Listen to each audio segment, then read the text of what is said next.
La parte, ¿no es la primera? Muy buenas tardes, amables auditores. Nuevamente junto a ustedes, sus panelistas del programa Vamos, Somos Chilenos, de los días jueves. Marcelo González, líder de la Fundación para el Progreso, sede Valparaíso. Marianela Antonucci, concejala de la Municipalidad del mismo puerto, y que les habla Enrique Cordobés, presidente de Ecosur Chile y socio de la Cámara de la Construcción, también de Valparaíso. En Radio Portales 89.5 FM Internet, acompañamos su regreso a casa y el grato encuentro con familiares y amigos. Grabamos este programa con anticipación, por lo que no podemos incluir los últimos sucesos. Si se perdió alguna edición, vean el canal de YouTube. Vamos, somos chilenos. Como siempre, les recordamos que la vida es bella y que gracias a Dios siempre hay buenas noticias para mirar el futuro con optimismo. Muy buenas tardes, Marianela y Marcelo. Nos volvemos a encontrar con nuestros auditores este jueves 14 de julio.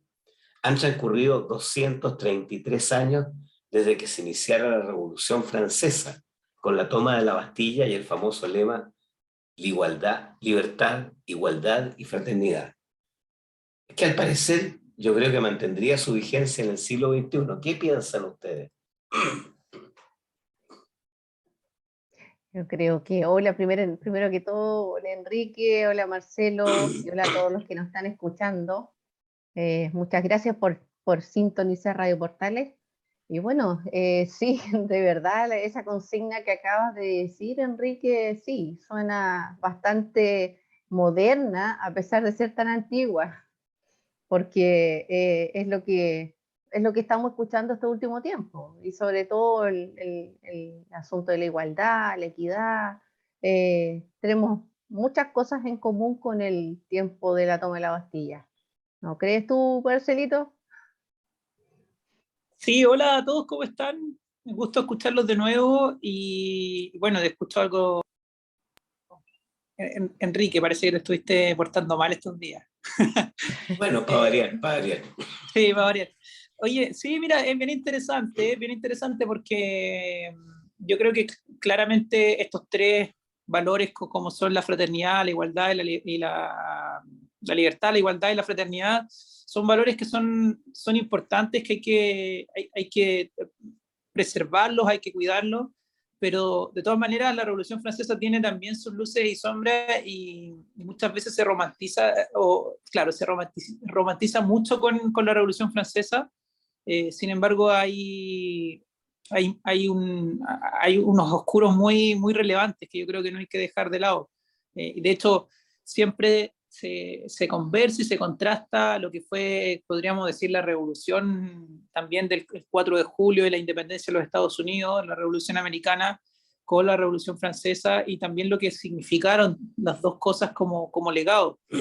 Así que creo que ahí hay es un buen momento, ya que estamos cercanos a la toma de la Bastilla o a la fecha de conmemoración de la toma de la Bastilla, para mirar también esto con una visión más de reflexión, de análisis, de ver también cuáles fueron estas consecuencias, cómo también de repente, porque hay mucha gente vinculándolo también con todo este tema del estallido social y con la violencia que se desató en ese momento, que también trataba de anclar y han anclado temas de violencia, diciéndote un poco como los cambios, para que sean verdaderos cambios radicales, no pueden venir de otra forma que no sea de la violencia, te dicen algunos. Y te ponen el ejemplo de la Revolución Francesa y otros ejemplos donde te dicen como para que exista realmente un cambio tiene que haber esta violencia. Entonces, yo por lo menos obviamente no creo que sea así. Han habido también circunstancias en la historia que te han mostrado que no ha sido necesaria la violencia para generar cambio. Pero bueno, es una conversación mucho más larga y de todas maneras creo que es un buen día, como lo mencionas tú, para reflexionar y para conocer un poco de historia. Oye, me tomo de tus palabras, Marcelo, y claro, exactamente hay como dos formas de lograr el cambio, porque en 1776, el 4 de julio, separado por 10 días en el mismo mes, está la Revolución Norteamericana, como tú decías, y ellos lograron el cambio, bueno, con una revolución también, con una lucha armada contra Inglaterra, pero en un proceso pacífico, digamos. En cambio, la Revolución Francesa se hizo famosa por la guillotina, y una especie de rebelión contra las clases altas. Ahí guillotinaron a María Antonieta, al rey, bueno, en fin. Pero duró poco, porque en realidad después vino el régimen de Napoleón, que fue un régimen bastante autoritario. Era un emperador, se proclamó emperador y volvió como atrás, digamos, la historia. Entonces quedó este mensaje de la libertad, igualdad y fraternidad, y los regímenes como que algunos optan un poco más por la libertad y otros por la igualdad en busca de la felicidad y la fraternidad de todos, digamos. Pero ahí como está este tema, y ahí siempre me acuerdo que un profesor me decía, ¿sabes por qué la izquierda es izquierda?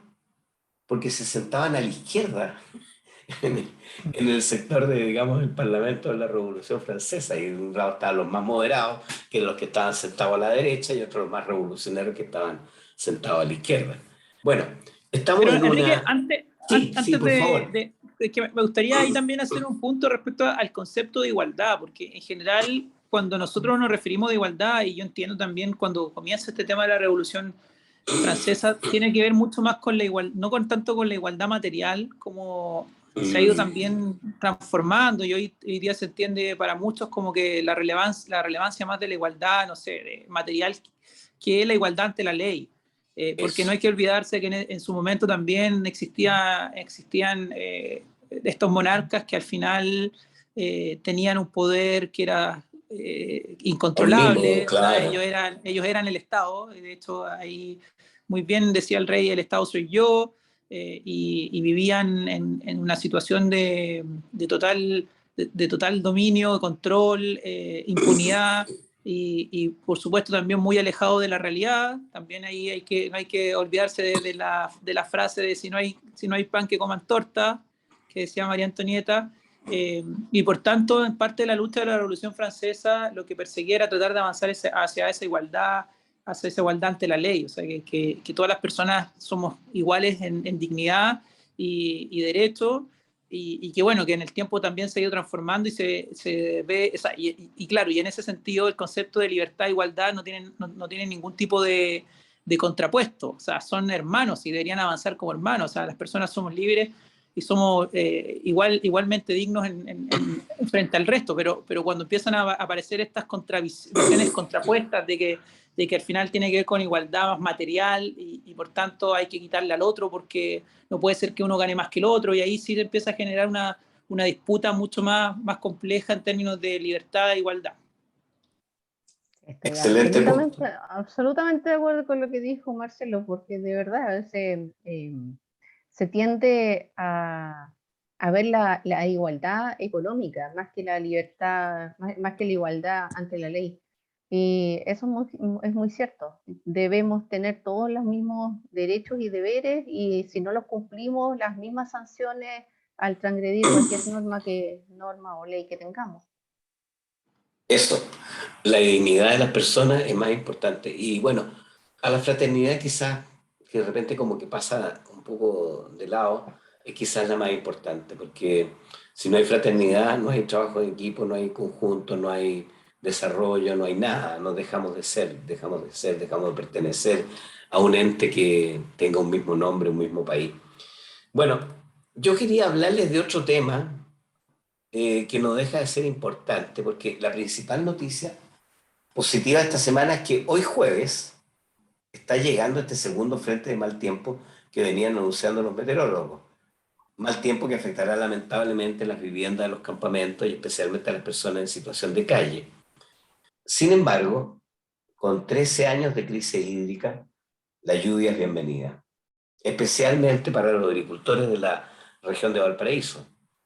Hasta antes de estas precipitaciones tenemos todavía un déficit del 60% en relación a un año normal. O sea, si viniera otra lluvia después sería fantástico. Por ejemplo, el lago Peñuelas está al 0,3% de su capacidad, los Aromos al 26% y la Luz de Placilla al 63%, haciendo notar que Placilla tiene como la quinta parte de los Aromos. Bueno, ¿qué les parece a ustedes este tema del agua y la lluvia? ¿Es bueno o es malo el tiempo? Yo, personalmente, siendo porteña, me encanta ver las lluvias. Me encanta que esté esta lluvia que de verdad tenemos un déficit que se arrastra de hace 13 años ya. Y bueno, estamos felices con el balance que hay hasta el momento y esperamos que siga aumentando. Si bien es cierto, Peñuela está al 0,3, pero eso significa que las napas subterráneas han absorbido mucho Ah, y que las futuras lluvias van a empezar ya a llenar y que se va a empezar a notar. Así como muestra el embalse El Yeso y otros embalses que han mostrado también, también han subido bastante. Y 20 centímetros en un embalse es harto. La verdad que, si bien es cierto, hay que hacer un llamado de igual manera a todos los quienes nos escuchan y a todos los habitantes de nuestro país, que tenemos que cuidar el agua, porque el agua es un recurso escaso que se acaba y lo que tenemos lo tenemos que cuidar. Y lo bueno también bueno, esperemos que estas lluvias se mantengan durante el invierno para poder estar aún más tranquilos con esta crisis que enfrentamos actualmente. Y la verdad, con la nieve también es algo súper importante, porque la nieve está y permanece, no se derrite al tiro. Por lo tanto, ese es es como un ahorro de agua que tenemos y que va a servir hasta primavera-verano, que eso es súper importante.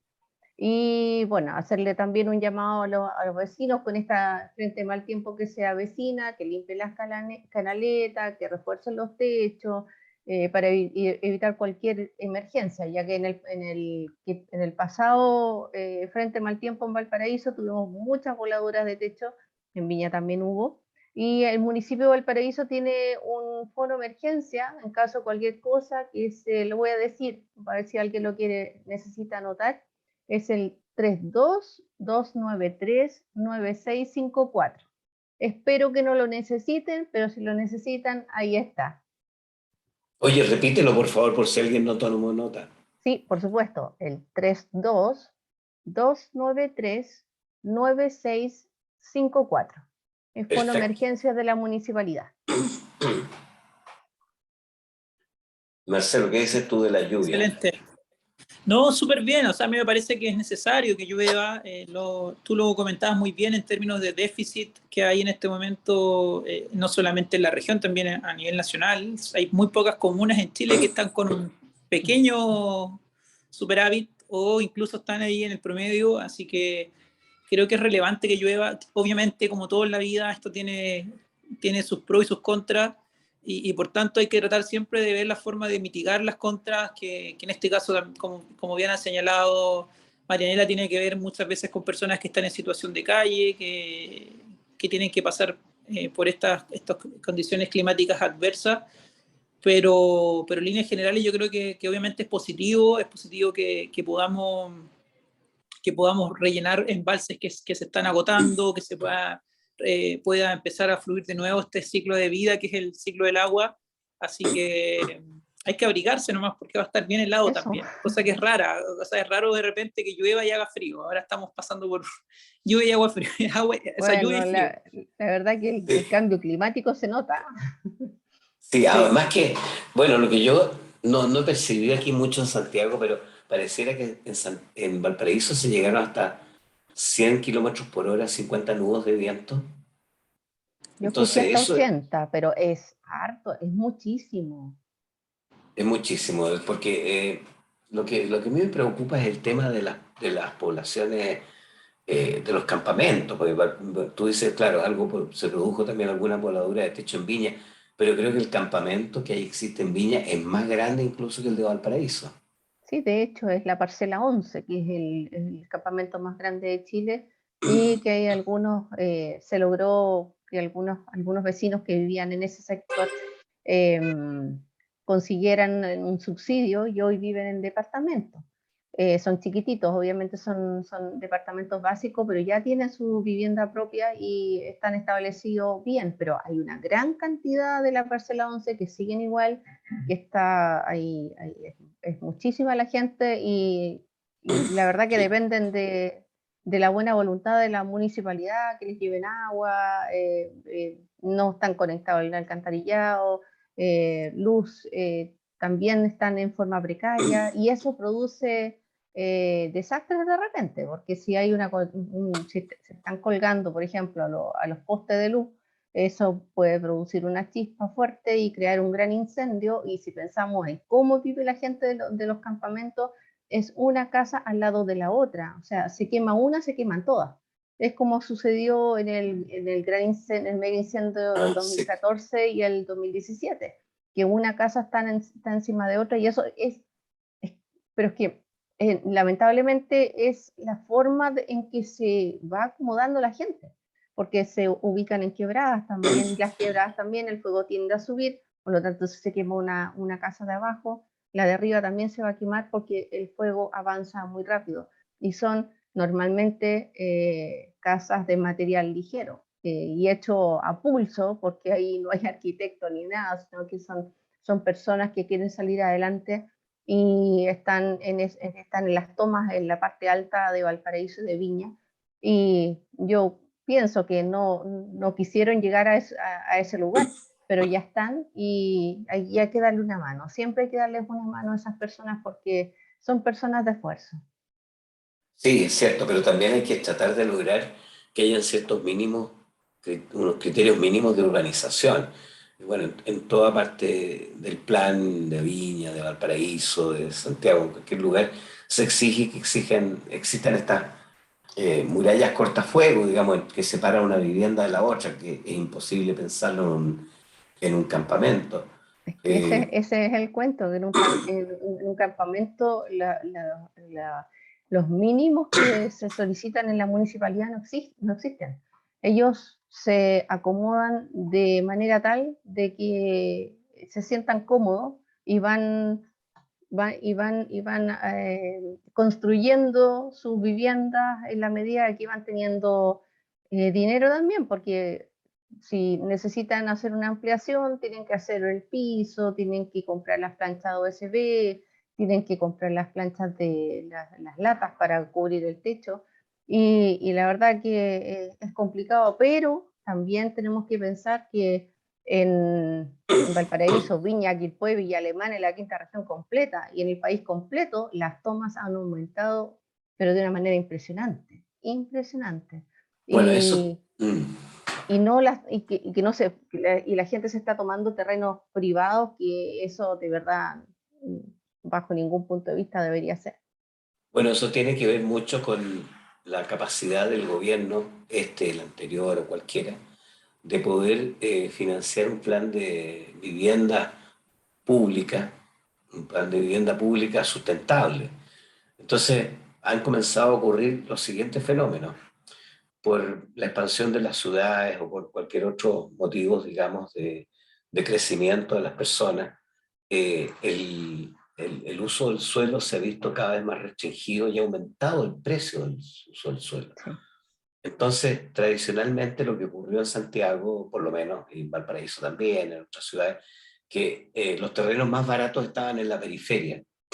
Entonces las personas se fueron ubicando precisamente en las viviendas sociales, en la periferia, con grandes distancias para llegar a sus lugares de trabajo y con condiciones de vida regulares.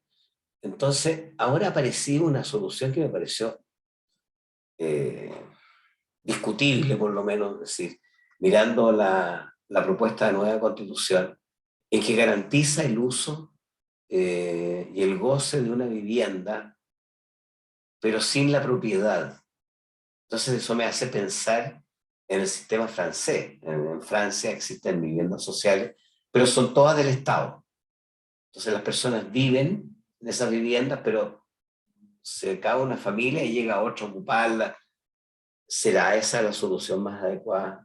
¿O preferimos el sueño de la casa propia de cada uno?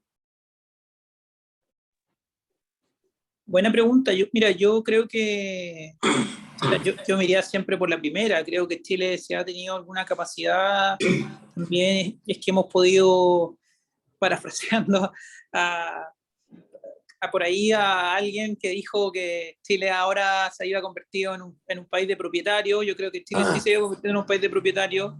Y también ha pasado con el tema de las pensiones. Al final las personas son dueñas de su fondo y por tanto también tienen una propiedad fuerte.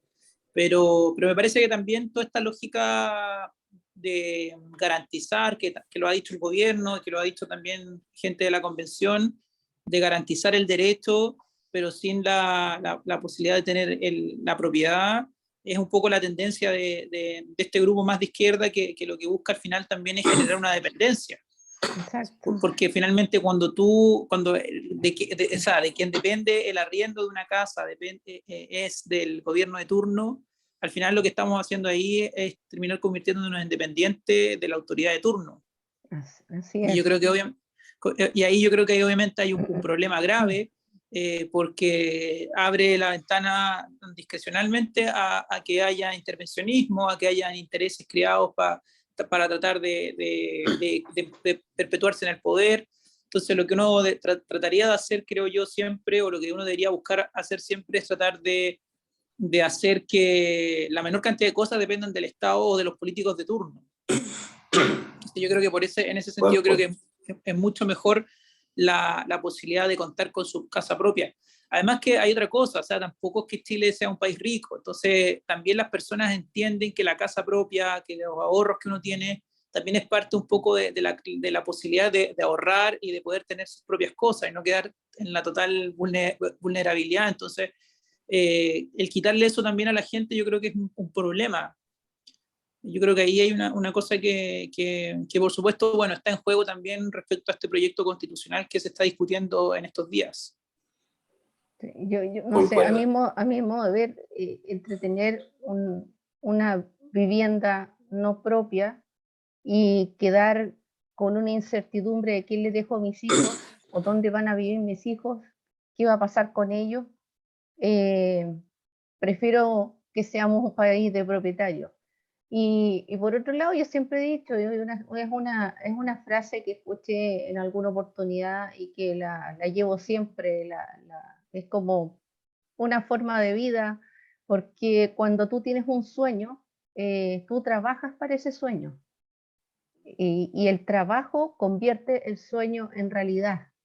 Yo no quiero que me regalen las cosas, quiero ganármelas y quiero que ese algo que yo logré obtener permanezca y que sea mío y que yo se los pueda heredar a mis hijos, a mis nietos.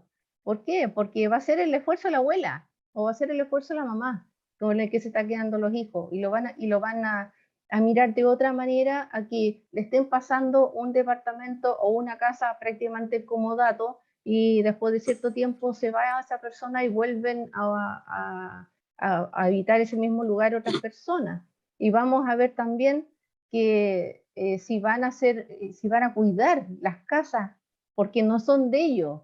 Normalmente cuando las cosas no son de uno, no estoy hablando de todo el mundo, no voy a generalizar, pero cuando las cosas no son propias, normalmente no se cuidan como si fueran propias. Así que yo no sé en qué estado podrían llegar esas casas o viviendas que se entregarían con el derecho de usarla. Buen punto, porque si lo que no se ha trabajado y no se ha esforzado no se cuida. Eso Sí. tienes todísima la razón.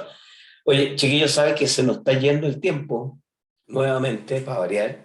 Y antes de irnos a nuestra pausa musical, les quería contar algunas cosas. Por ejemplo, que una vez más la nave Imagina nos lleva a conocer los puertos del mundo y a encontrar allí las canciones de nuestra pausa musical. El último destino fue el puerto de Halifax, en la costa atlántica de Canadá. Ahora el buque navega con rumbo sur en demanda de Nueva York, travesía que iniciaron el martes después de almuerzo, para tratar de pasar a la cuadra de la Estatua de la Libertad a las 8 a.m. de hoy jueves. Con 24 millones de habitantes, es una de las ciudades más pobladas del mundo y con los edificios más altos, descubierta por un navegante italiano al servicio de Francia en 1524 y colonizada por los holandeses como Nueva Ámsterdam, cayó en poder de los ingleses en 1664. quienes la rebautizaron en honor del duque de York y Albany, quien había comandado la flota en las Primera y Segunda Guerra entre ingleses y holandeses. Mientras los pasajeros contemplan admirados la ciudad, a lo lejos se escucha New York, New York, en la inolvidable voz de Frank Sinatra.